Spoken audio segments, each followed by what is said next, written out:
కేంద్ర ప్రభుత్వం మొండి వైఖరిని నశించాలి. కొన్ని వేల మంది విద్యార్థులు రోడ్డెక్కిళ్ళు, ఢిల్లీ గల్లీలలో ప్రధానమంత్రి ఇంటి ముందు ధర్నాకు దిగిళ్ళు. ఎందుకంటే వాళ్ళ నీట్ ఎగ్జామ్ పేపర్ లీకేజ్ చేసినటువంటి కేంద్ర ప్రభుత్వం మొండి వైఖరిని నశించాలి. కేంద్ర ప్రభుత్వం విద్యాశాఖ మంత్రి వెంటనే రాజీనామా చేయాలి.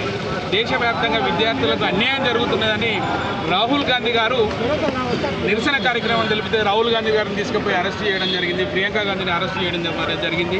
దేశవ్యాప్తంగా కాంగ్రెస్ పార్టీ నాయకులు విద్యార్థులకు అండగా నిలిచి ఈరోజు కాజీపేట పట్టణంలో మా కాజీపేట కాంగ్రెస్ పార్టీ మాజీ కార్పొరేటర్లు అందరం కలిసి, కార్యకర్తలు, నాయకులు అందరం కలిసి విద్యార్థులకు మద్దతుగా నిరసన కార్యక్రమం తెలియజేయడం జరుగుతుంది.